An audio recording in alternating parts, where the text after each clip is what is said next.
Hello, welcome to a new video. Today I'm bringing you my June reading wrap up, and I had another really good month. So I read 21 books, or completed 21 books. I did DNF too. We're not going to talk about them. Well, we will, but just quickly. So I had no 2 stars, 1 3 star, 10 4 stars, and 10 5 stars. And Belle is barking. I read a total of 8,375 pages, and of the books I read, I listened to 77.5 hours of audiobooks. I did a lot of audiobooks this month. Yeah. So let's talk about, very quickly, the 2 DNFs. If you watch my vlogs, you'll know why I DNF'd them, and it was the same reason. So we have the Chalkman by CJ Tudor, and we have the Mercies by Kieran Millward Hargrave. Both of these were due to triggers. This book has the longest trigger list I have ever seen any fiction book have, and quite honestly, I didn't get to all of, I got to a few that aren't actually triggers for me, but not particularly something I want to read about. And when I looked at the trigger list, there are things on there that it's not even a case of being triggering. I don't think it needs to be in a fiction book that's about a murder mystery. I did do like a spoilery hands up of like what some of the triggers were in my vlog, so feel free to go check that out.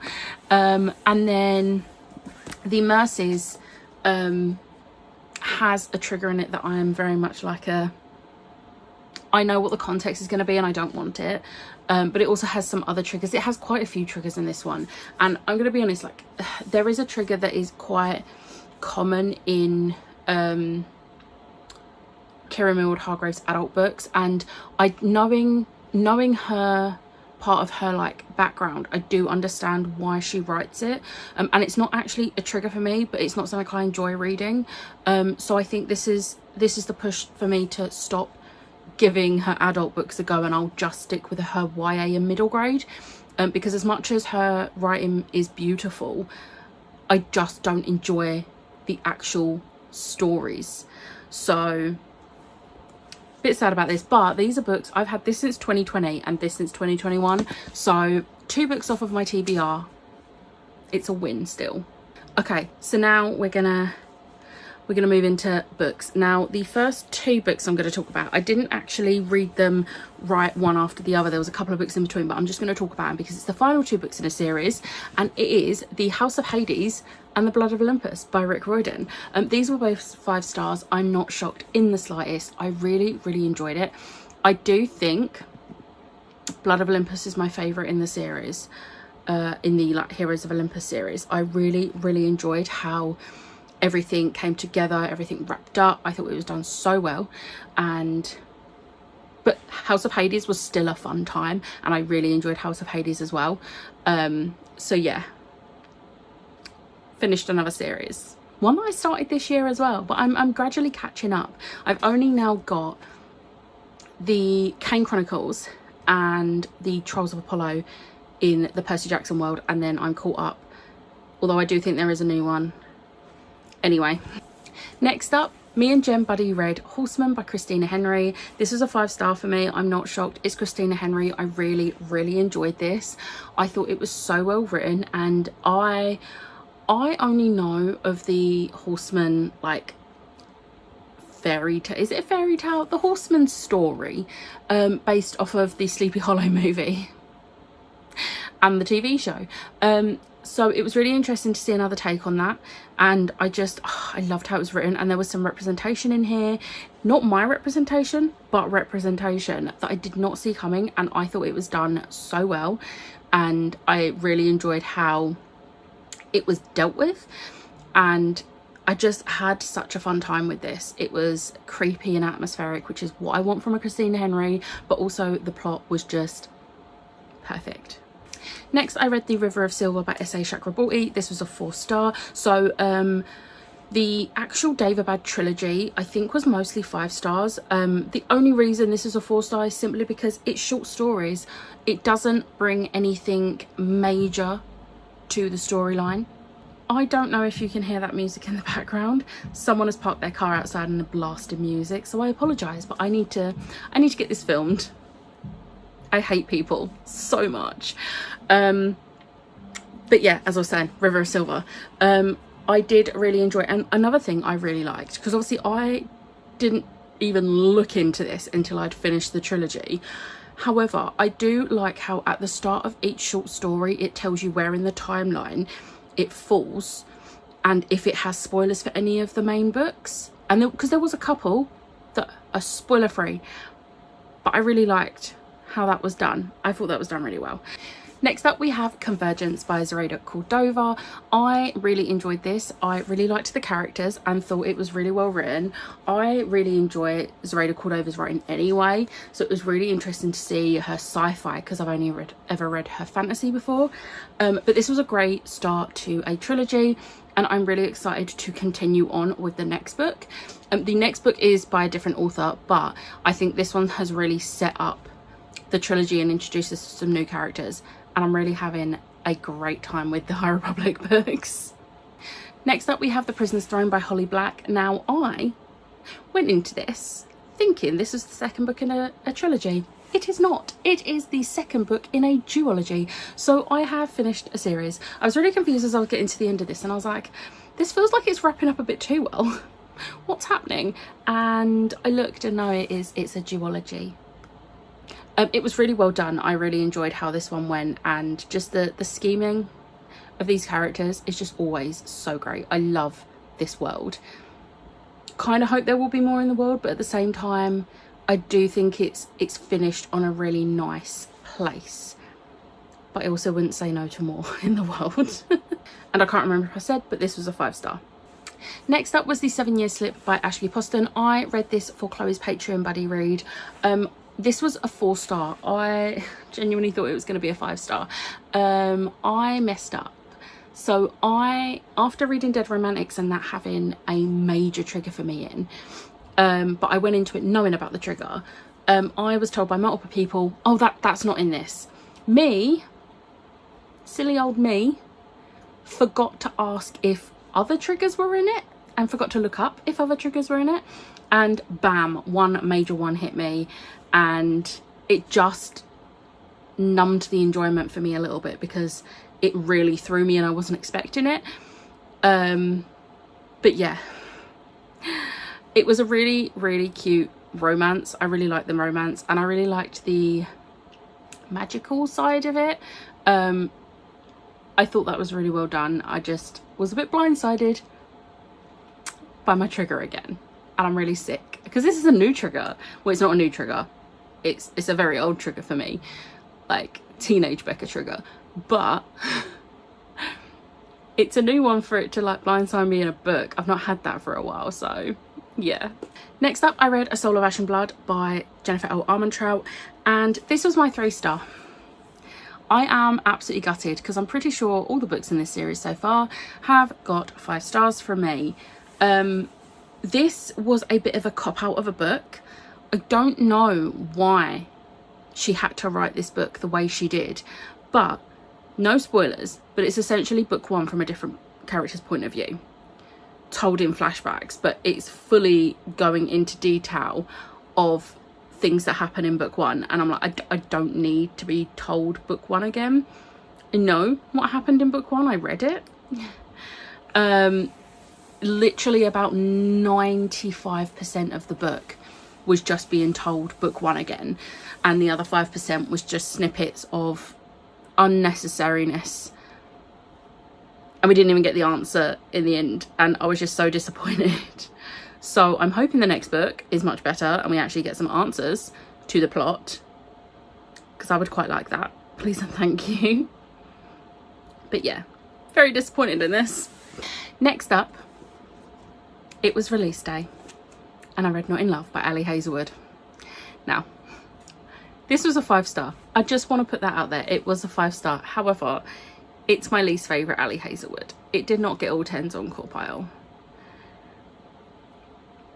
I'm actually really sad about that. I wouldn't say I'm disappointed. It's not like a disappointment. It is very much a me thing. It is nothing to do with the book. There is a hair. I'm sorry. There's a hair. I did not like how the main character... I did not like how he was written. There's one line in particular that he says that wound me up so much. I wanted to pause the audiobook and not read on for a bit, but like I forced myself to, and it was fine. But I just, after that line, and it's not the thing is, I know I said this about Stuck With You, and it was such a petty thing because she says something about the Star Wars prequels, and I will defend the Star Wars prequels with my life. That's a petty thing. This was not a petty thing. I think this is a very valid reason to not like a character, especially with one of my triggers. So yeah, I was very sad that this wasn't a new favourite. Will I reread it? Of course I will. I'm going to tab it. However, I'm really excited to tab and annotate that one bit in particular to rant and rave about this character. So yeah, this is one that I'm probably not going to be talking about a lot, which I'm sad about, but she can't be perfect all the time. She can't write perfect books every single time. I knew it was going to happen eventually. Let's just hope the next one is better. Next up was Behead by Adrian Tchaikovsky. This was a 4-star, another series done, a series that I started this year as well. I've already finished. I really enjoyed this. It was really interesting to see. I said in my vlog, I think, that this was like a decade on from Dogs of War. This is actually like 40-50 years later, which is really, really interesting, and it made a lot more sense on why things are so different, because I feel like the differences at the end, like the things that had happened between books 1 and 2 makes more sense for a longer time period. So I think that actually boosted it, because this was moving towards more of a 3, but then when I realized I had messed up on like the timelines, it made more sense and it helped. But yeah, I really enjoyed this. It's not a series I would reread, but it's so well written, and like Adrian Tchaikovsky's mind is just great. Next up we have Blackout, which is by a few authors. I think there's 6 authors altogether. So Donnie L. Clayton, Tiffany D. Jackson, Nick Stone, Ashley Woodfolk, Angie Thomas and Nicola Yoon. This was a 4-star. So this is like a collection of short stories. They do all link. They're all taking place at the same time, but they're following different people. And I really enjoyed them. There was one in particular I didn't like, but it was very much because it kind of is leaning a bit too close to having one of my triggers, and it was making me a bit, I don't like this. But the rest of them were great. This last one especially, I think, was my favourite. I really, really enjoyed that one, because the character development was just great in the tiny amount of time we had these characters. So yeah, and this was on my 12 books for 2024, so another book off of that. Next up, another series finished. I read Fatebreaker by Victoria Aveyard. So this was a 4-star. I'm a little bit sad at this. Like, would I say I'm disappointed? I don't know if it would count as being disappointed. So I wanted more action in this. This is a chunky book. This is like 600 odd pages. How many pages is it? This is 625 pages, and I just feel like book 2 in this series has more action than book 3. Like, yes, it had a big battle at the end, like you expect from all final books in a fantasy series, but I just feel like I wanted more from this. I really liked how the whole story wrapped up. I thought that was so well done, because Victoria Aveyard knows how to end a series. But yeah, the only thing that brought it down from a 5 to 4 was the lack of action. And like I said, there was action, just not as much as I would have liked throughout the book. It was all basically at the end. I feel like nothing much happened in like about 80% of this book. But I did still really enjoy it. I feel like that doesn't sound like I enjoyed it, but I did. Next up, another series finished and another book off my TBR, Illusionary by Zoraida Cordova. This I have had for the longest time. So I read the first book, because the first book, oh, there's a bookmark in it. The first book, Incendiary, come out I think 2019 or 2020, and I read it straight away. This one come out in 2021, and it's a fairy lit one, so I obviously pre-ordered it, and I just didn't read it. But this was a 4-star. I thought this was really well done. I really enjoyed how the journey we got. We got a journey in this and the adventure, and I really enjoyed the resolution. And the epilogue is probably one of my favourite epilogues for a fantasy YA series ever, because it sort of deviates from what you would expect to happen, and I really enjoyed that. Next up, I read another 3 volumes of Attack on Titan. So I read 19, 20 and 21. These were all 5 stars. I'm still having the best time with this. I can't talk about this because spoilers, but Jem is getting many updates when I'm reading this, and it's so much fun. There is so much happening, and like there's so much stress. I fully was so stressed about something that was happening in these volumes, and I was like, part of me wanted to say, Jem, tell me, but I specifically was like asking a question, but at the end it's like, not actually a question, don't answer. Like, I'm just gonna read on and I'll find out for myself. But yeah, these ones were, I think, the most stressful ones so far for me. So yeah, but I'm having a great time, which Jem is very happy. Next up, I read Fire Study by Mariette V. Snyder. This was a 4-star. I really enjoyed this, but I have figured out, when I was filming the vlog that I read this in, I figured out that the reason I have not enjoyed books 2 and 3 of this trilogy as much as I enjoyed book 1 is because it's very much leaning more towards the magic and less towards like poisons and things like that, and I really enjoyed that side of it. So whilst I'm still really enjoying the series as a whole, I'm not enjoying the magic side as much. Not to say it's not well written, because it very much is. Next up, I read City of Dragons by Robin Hobb. This was a 4-star. I really enjoyed this, although it was close to being a 3-star because it didn't feel like a huge amount was happening, and then a character came into it from the live ship traders and it really boosted my thoughts on this book. Like, I really enjoyed it from that moment on, and I really enjoyed that side of the plot. So I'm really excited to get back to this series and finish this series in August when we do the final book. But yeah, it was almost a 3-star, but someone brought it back to be a 4-star. Next up was Forget Me Not by Julie Soto. This was a 4-star. This was so close to being a 5-star. This is a second chance romance, and I wasn't the biggest fan because I'm very fussy with second chance romances. Like, the reason it's a second chance, like that first chance, it has to be very particular for me.